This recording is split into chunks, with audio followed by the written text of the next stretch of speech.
I am beyond excited to welcome my very special guest, singer, songwriter extraordinaire of the mighty Shed 7, the legend Rick Witter.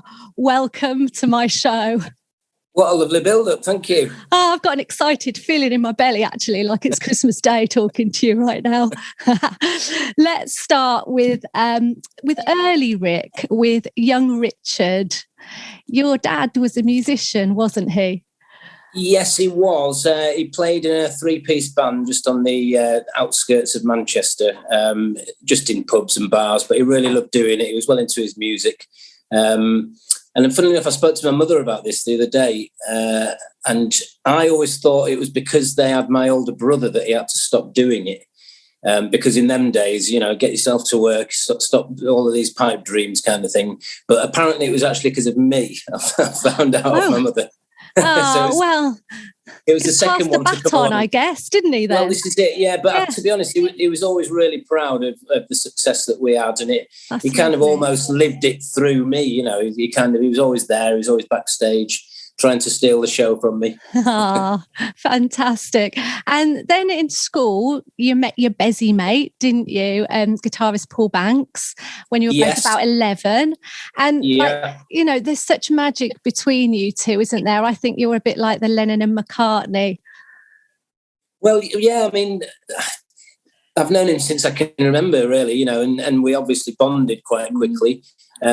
He's not very sporty in any way, so I quite enjoyed playing sports when I was a bit younger. I can't possibly even consider running now, but way back in the day I was quite sporty. So I had a few sporty friends, and then I had Paul, who was more the music side of things. But yeah, we'd spend countless hours in each other's bedrooms, you know, designing record sleeves for the songs that we'd yet to even write, you know, and down to drawing barcodes and stuff, and imagining the amount that would sell. But you know, you put it out there to the universe, didn't you? And it happened. So yeah, tell me about Pop Shop. Well, the Pop Shop was something that happened on a weekend when we were at school. So basically, some gentlemen would come down and some ladies, and their job was to kind of inspire you into writing or give you handy hints in how to write songs. So we'd be a group of young kids that would go in, but because me and Paul were already in a band, we'd arrive with a ready-built song where the aim of it was to turn up and be told how to, or give hints on how to do it. But we'd kind of stand up and go, well, we've got this, you know. And even at that age, you could kind of sense that the older kids were going, well, hold on a minute, you should be listening, not doing it. But we had it in us, you know, we had it in us.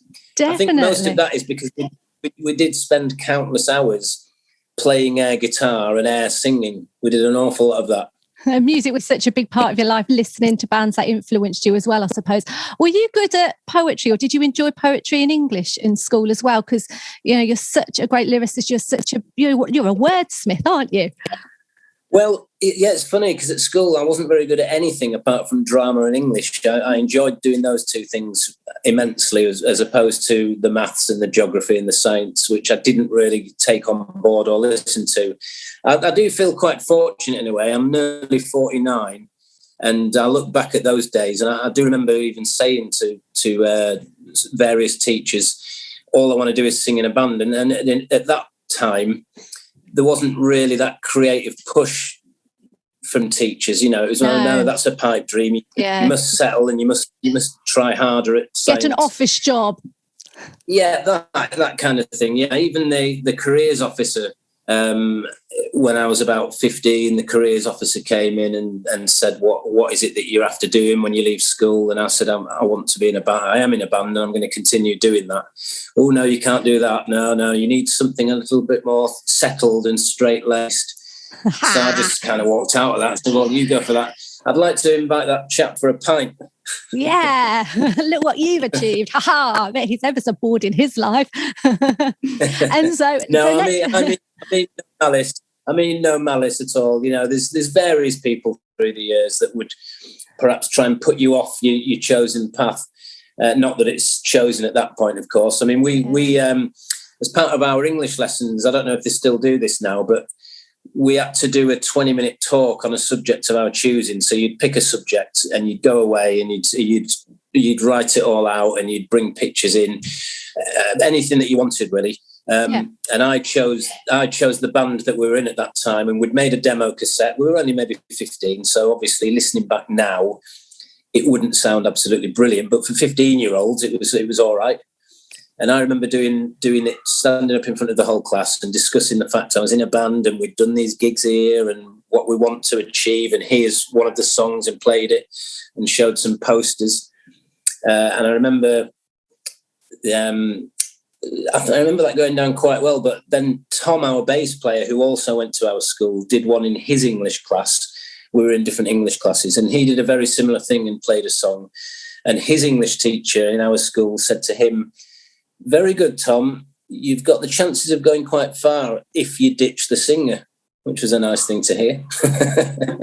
Naughty teacher. What did she know, eh? Goodness me.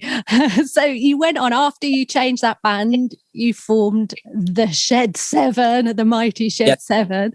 And, and that was 1990, wasn't it? And the name you got from a train shed. Yeah, that's the boring answer, yes. What's the real answer? Well, the real answer is the boring train answer. I think we decided to kind of take things a little bit more seriously just after the Stone Roses had released their album. So we decided to kind of chop a few things around, get a new name. And me and Tom, funnily enough, were on a train from York to Manchester. I think we were visiting Affleck's Palace when Manchester was in full swing. So we'd... in fact, I don't know if this corresponds with a similar story, but when we were on that train, I think I'd bunked off work. I was working in a restaurant because I was living on my own by that point, so I had to find some ways of getting the rent money. So I was working in this restaurant, and we decided to bunk off work for the day so we could go to Manchester.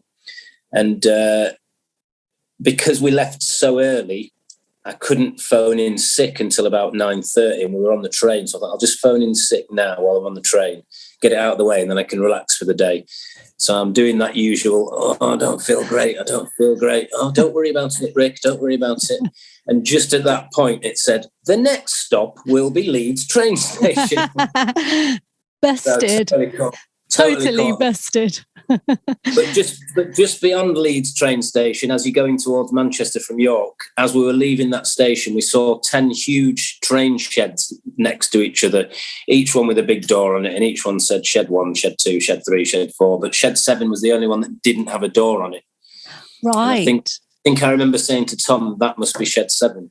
And it kind of just stuck. It just kind of stuck. So, it's not the most glamorous of names to have the word shed in your band name, but it can, it's like any name. Totally works, doesn't it, for you? There's some bonkers band names out there. And do you think now 7 has become your lucky number? Well, my lucky number's, I don't really have a lucky number. I've got a favourite number, and that's 4. So, right. Because 7 crops up in your songs, doesn't it? Or at least one I can think of. So I just wondered. Yes. No, it's a thing. No, not massively so. I think at the beginning of Shed 7, a couple of the band members were quite into gambling, or certainly on fruit machines, and obviously the Lucky 7. The Lucky 7. So why is 4 your lucky number? I don't know. It just always has been. It's just a nice, even, solid number. I'm sure there are other nice, even, solid numbers. I'm sure there are. I've just grown up with the number 4 and the colour green. And the colour green too. Love that. Oh. So let's talk a bit more about the massive success that you had in the 90s. All of these hits, just amazing. You had that 6-album deal. I know you ended up doing 4 of those with Polydor. Massive in the UK. Were you also massive in Thailand? I read somewhere. We were for about 10 minutes. 10 minutes is better than no minutes to be massive in Thailand. Fantastic. And looking back on all that now, particularly when you were doing shows iconic shows like Top of the Pops, how does that make you feel? What do you remember about those times? Well, I always look back at that and I always answer, it was so exciting when it first happened. So the first radio play we received, it was really exciting because you've achieved something, you know. Even the first single to come out was called Mark.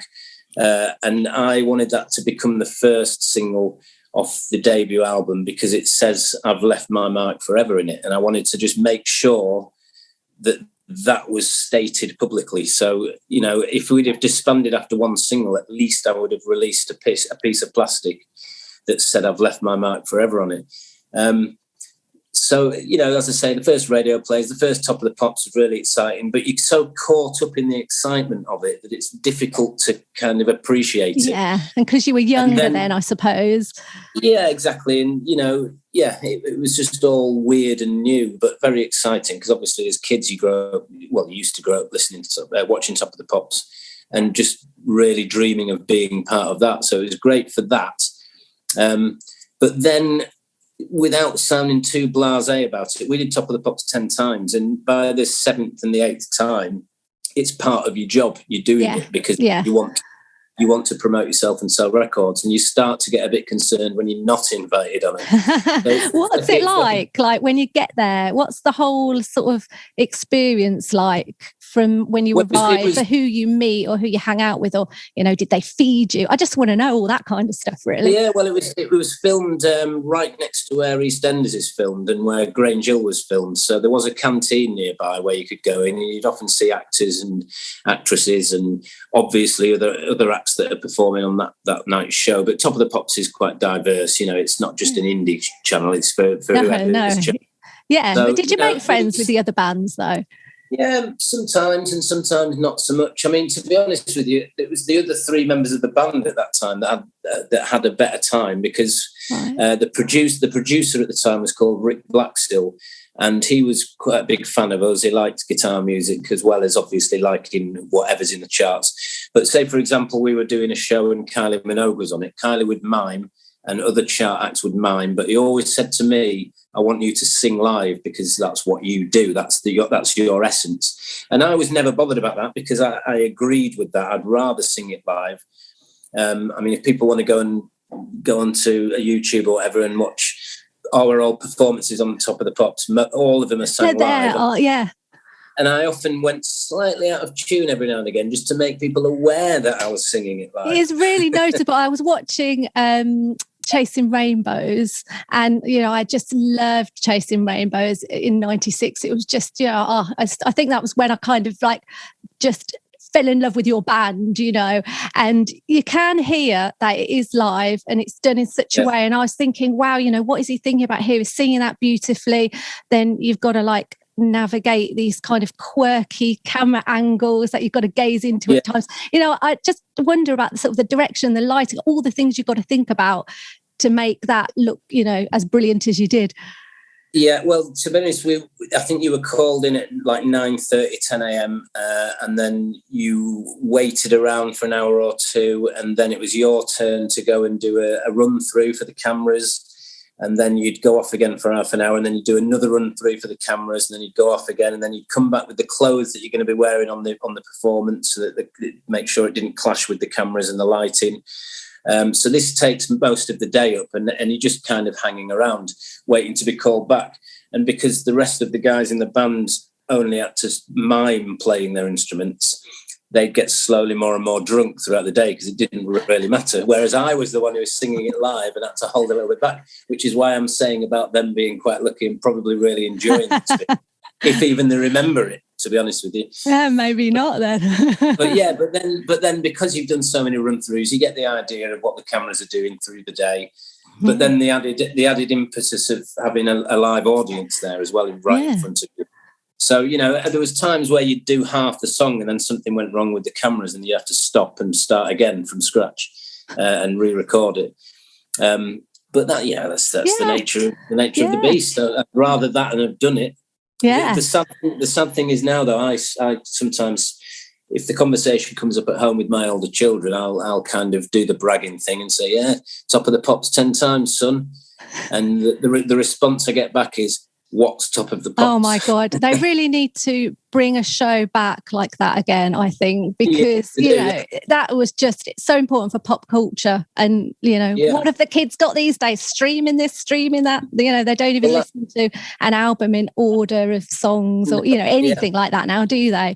Everything's this is why we called our last album Instant Pleasures, because that's what everything is these days. Yeah, it's just quick and, one thing looking at 3 million things at the same time. It's what the kids do. Yeah. That album is absolutely brilliant. Let's talk about that then. So all of the songs, to me, they're all hits. They're all amazing. It's your sound, like it is a Shed 7 album, but it's like not who you were, but like who you are now. It was brilliant to hear that you were releasing an album again, and I think we should talk about some of the songs on the album. What do you reckon? Yeah, let's do it. To be honest, some of my faves. I look back at that album now because obviously it's nearly 4 years old. I can't believe it's old like that. I know. It seems so new still. Yeah. But to be honest, we were quite pleased while we were doing it because we could hear how it was going and we could see how it was going. And it did sound very Shed 7, but very up to date and fresh Shed 7, So we were quite pleased about that because we did know that a lot of our fans were a bit worried because they'd found out we were doing new stuff. But they were worried. There's always that danger, isn't there? Yeah, it's like, oh no, we used to love these years ago. It's never going to be as good, but it is. Yeah. It's better, if anything. Oh, it's the same. It's brilliant. It's just different, and it's now. Yeah. It's in the now for you guys, and it's just wonderful. This is why we weren't really that worried about it because we did hear, obviously we reformed and we were just playing live for quite a long number of years.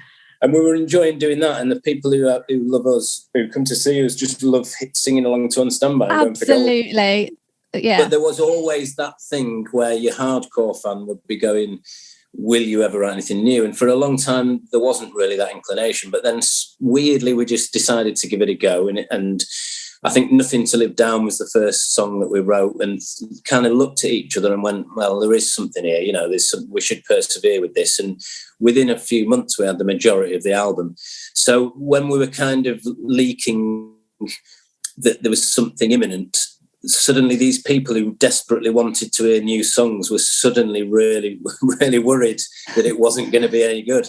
So, but because we knew what we were doing, we kind of knew, if you like Shed 7 1996 and 1998, you're going to like this. You're going to love it. Yeah. So it was quite a nice time period before anyone had heard it, just sitting on it and knowing that it was going to be liked by some people anyway. And it peaked at number 8 as well in the UK charts, didn't it? So it did really, really well. Yes, it did great, yeah. And it actually went to number 6 in the Scottish charts. Did it? That's fantastic. And also, I just think this is funny, but at the time you released the album, didn't you also release your own brand of beer?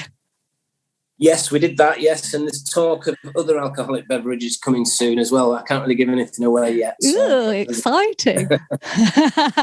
I shall look forward to that then. So back to the album then. Let's talk about the songs. So good, you put them in that perfect order. I'm going to choose a few that I love, but I love them all. I don't have any favourites. Maybe I do, don't know.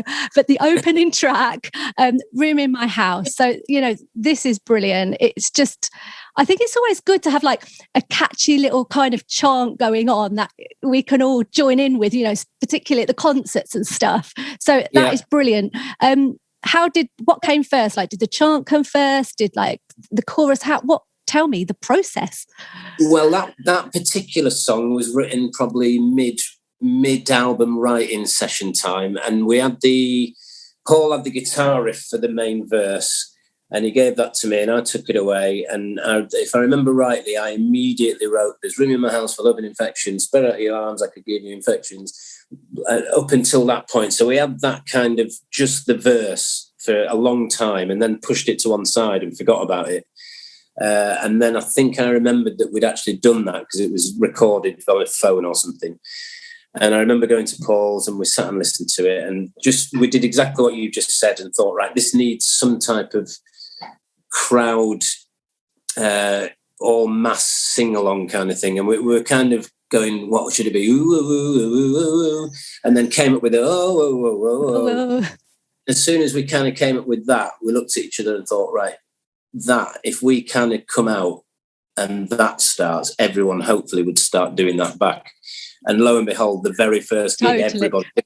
It's such a great moment, that, because it's something we discussed it like a year before, and then we were seeing it in fruition. It was great. Such a feel-good moment at the gigs, but they all are at the gigs. Another track I love, Better Days, and I just think it's such a beautiful song. It's so incredibly moving.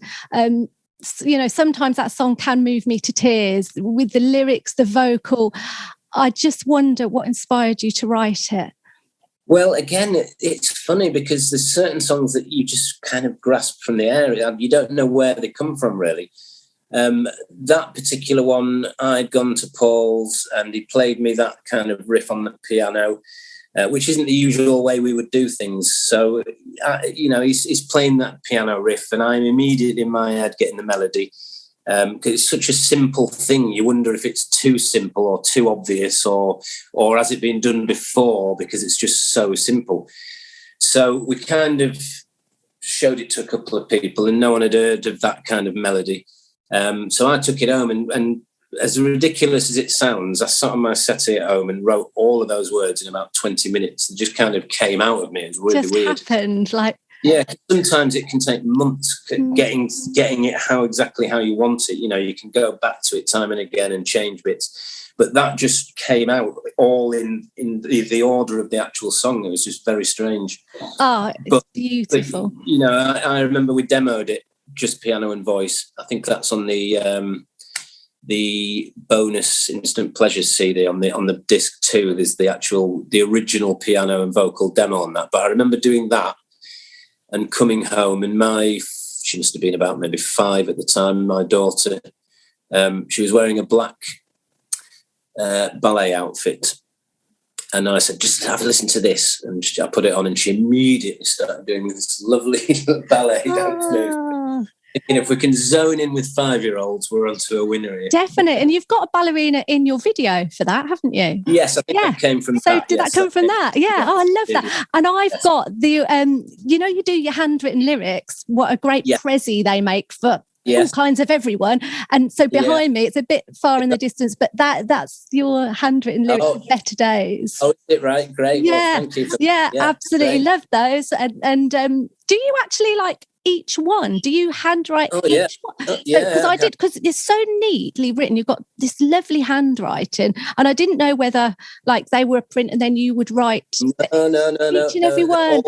Listen, I couldn't possibly sell them and just print them out. They're properly.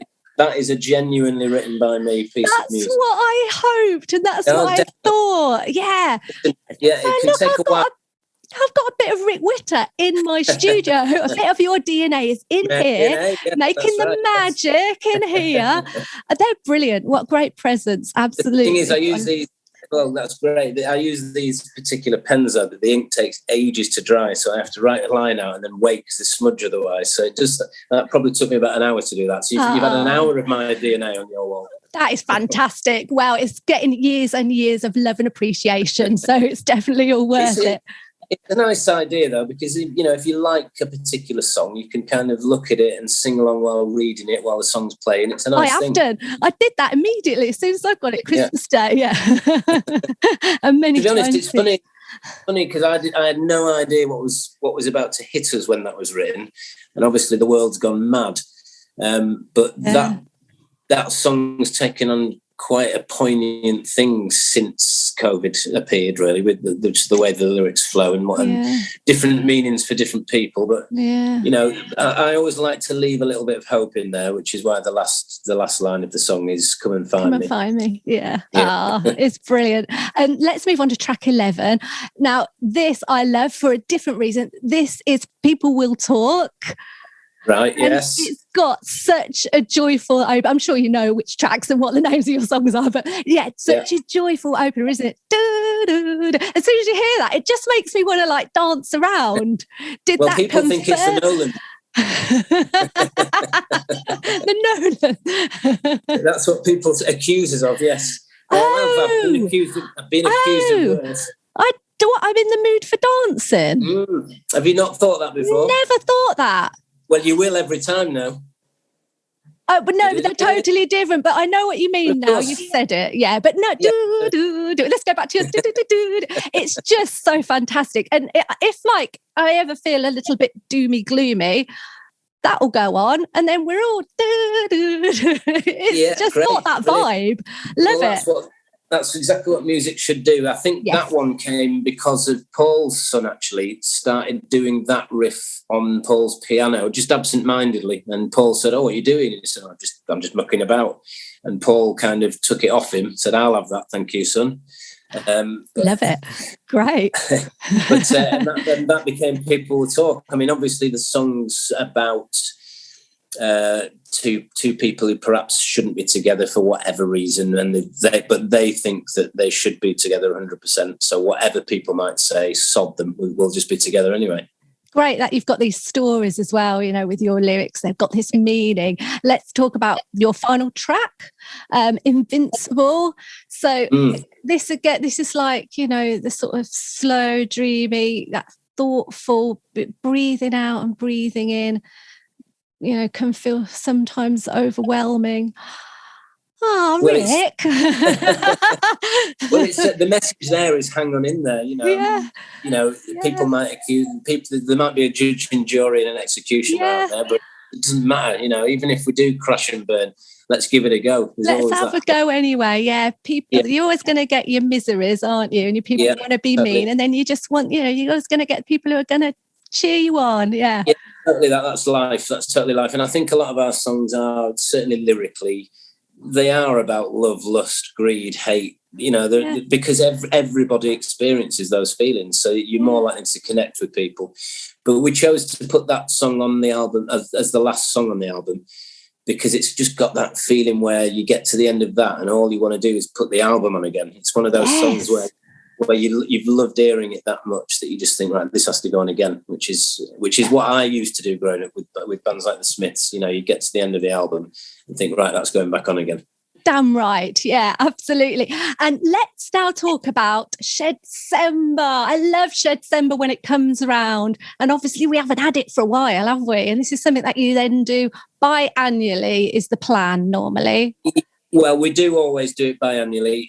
So which means weirdly, we haven't missed out due to COVID if it happens this December, because we wouldn't have done it last year anyway. No, because the last time I came, it was the year before. Yes, it was. Should have came to see it then. Yes, brilliant. We did 2019 just before it all kicked off. So the only thing we planned really that well. We really did. Yes. So the only things we've really missed out on are festivals last summer, which we could have done, and a lot of them have been pushed back to this summer. But whether or not they'll happen, because they're all dropping like flies. I've just heard Why Not's not going to happen. Why not? Just joking. Kendall Calling's not happening. So, but I suppose the positive regarding ourselves is, fingers crossed, by December, mid-November to December, then the things will be back to some kind of normality and we can go out there and do what we do best. It's going to be brilliant. Oh, I cannot wait. To be honest, the atmosphere at our gigs is pretty special anyway. Yeah. So imagine what it'd be like when people are back out there not being allowed to do it for so long. It's going to go off the roof. It is. It's just going to be amazing, because every time I come to see you guys play, we always make friends, because there's just so much love in the room. Everybody is having a brilliant time. We're just kind of riding this wave, aren't we? And they are genuinely the best nights of my life. Like, they just are. And I love music, and I've seen loads of bands play over the years for many moons now. I'm such a music lover of all different genres and styles. And I say to everyone, but Shed7 nights are like the best nights of my goddamn life. They're amazing. Like, forget my wedding night, the birth of my children. It's a Shed7 gig. And my husband, he's okay with that. He loves you too. Oh, good. Does he come with you? Yeah, of course. Yeah, he's got, I think you guys are awesome. Yeah. Great. Well, that's great. To be honest, it's funny because we've been doing it that long now that, we've learned to kind of relax into touring as well. I remember in the 90s, there'd be times where if one of us made a little guitar error or I sang out of tune, there'd be an inquest afterwards. Why did that happen? And why did you do that? But I think over years, and the older that we've got, we've just thought that doesn't matter. People are there because they probably want to hear those little ad-libs or live, isn't it? You can't expect it to be exactly perfect. You wouldn't want it to be, would you? No, and I think we've learned that over the years, and now we kind of embrace that more than anything. I think if you can see a band who are actually looking like they're having a great time, that's going to spill out into the crowd. And then if we're seeing the crowd having an absolutely great time, it's going to come back to us. It's like Great Time Tennis, which should be our new album title. That's what you should call it. Oh, new album. Oh, does that mean well, we'll have to write the songs for it first, but it's called Great Times Tennis. Great. I love that. That's definitely going to be your next album, and get writing it soon and let me know when you get doing it. So how are the rehearsals going then, ready for the tour? Well, we have started. We started about a month ago, but we only do a few hours on an evening a week. So we've just building your stamina. Yeah, exactly. We're just dipping our toes back in, because we aren't currently writing anything new. The songs that we are playing, apart from a few Instant Pleasures ones that we haven't played live before, we might be doing at a few future gigs. It is like getting back on a bike, it gets to the point where after an hour or two of playing these old songs, we need an audience to feed off. It gets a little bit not boring because we love playing our music, but without someone to feed off. Gotta have the people. It's just five of us in a room playing Getting Better. How many times have we done that in the past? So it's like, we would do Getting Better, just us five in a room and just play it to get through it, so to speak. But if there was somebody there, I'd be jumping down with the microphone and making them sing along,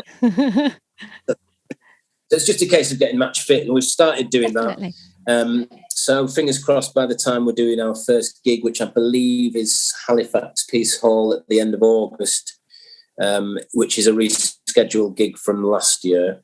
Right. So if that happens, fingers crossed that happens. That's will quite be our soon, first isn't it? It's not too far away. And it's quite a big gig to say we've not actually performed in front of anyone for well over a year and a half now, but I'll get those hips swinging. Of course you will. That's what you're all about. Just comes naturally now, doesn't it, to you? It does. It always has. That's your thing. If I was in a dinner queue at school and a radio was playing, I'd be like that in the queue. Well, you do it so well.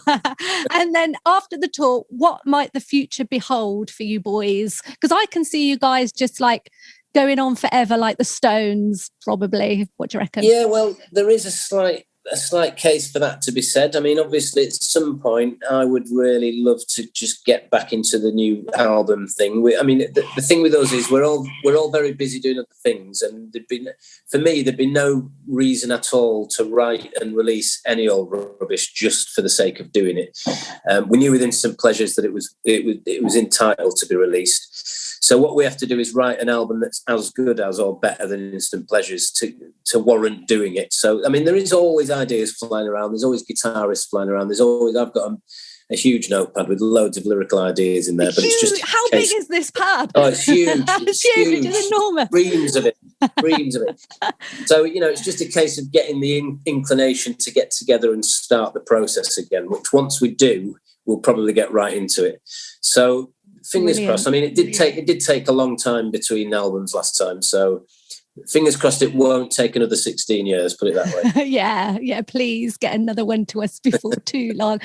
Well, that's so exciting, isn't it? I cannot wait for the tour. I'm coming to see you. We've got our tickets for Tuesday, the 7th of December at Cambridge Corn Exchange. So that's one that we've definitely got our tickets for. And then, we'll just see what else as well. We normally like to come and see you a couple of times. Sometimes. No, is that the one you came to last time? The one I came to last time, we went to Leicester, and you played at the Roadmender as well in Northampton. So I'm in Northampton, but you're not playing at the Roadmender this time.